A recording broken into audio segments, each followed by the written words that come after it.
कोकणातली आमच्या लोकांची सातत्याने मागणी आहे की मोठ्या धरणांपेक्षा आम्हाला छोटी छोटी धरणं, विशेषतः लघु पाटबंधाराची धरणं जर आपण मंजूर केलीत तर त्याचा उपयोग खूप चांगल्या पद्धतीने होतो.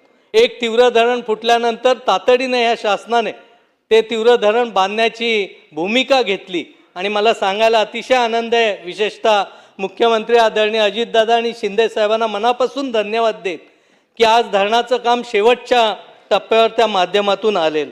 म्हणून कोकणासाठी या लघु पाटबंधाराच्या माध्यमातून एक चांगल्या योजना लवकरात लवकर मंजूर करण्याची भूमिका आपल्या माध्यमातून घे.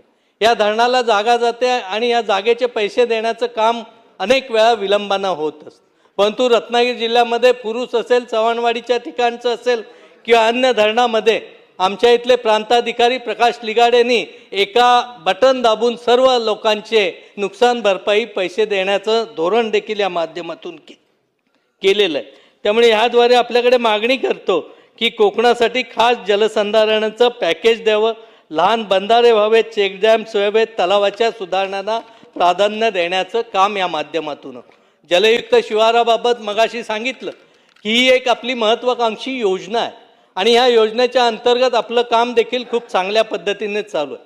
मी माझ्या प्रक्षेत्रावर देखील सिरीज ऑफ बंधारेचा कन्सेप्ट स्वतः केलेला आहे आणि जवळजवळ 350 एकरामध्ये पूर्णपणे पाण्याचा त्याचा उपयोग सर्व परिसराला होईल अशा पद्धतीने केलेलं आहे. फक्त या माध्यमातून काही सूचना करतो की पाणलोट क्षेत्रात अप्पर मिडल लोअर लेवल नुसार उपाययोजना आखाव्यात, जेणेकरून अप्पर लेवलमध्ये वृक्ष लागवड व संगोपनावर भर द्यावा.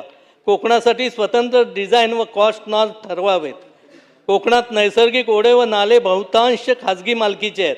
ते शासकीय दराने जर त्याच्या मोबदला देऊन ते जर आपण ताब्यात घेतले आणि त्यातला गाळ काढून केला तर त्याचाही उपयोग खूप चांगल्या पद्धतीने. वृक्ष संवर्धनाच्या बाबतीत सांगायचं झालं तर आमच्याकडे देवस्थानच्या अनेक जागा आज आहे. ह्या जागांवर जर वृक्ष लागवडीचं धोरण आपण अवलंबलं आणि वनराईची लागवड केलीत तर एक खूप मोठी चालना मिळू शकते.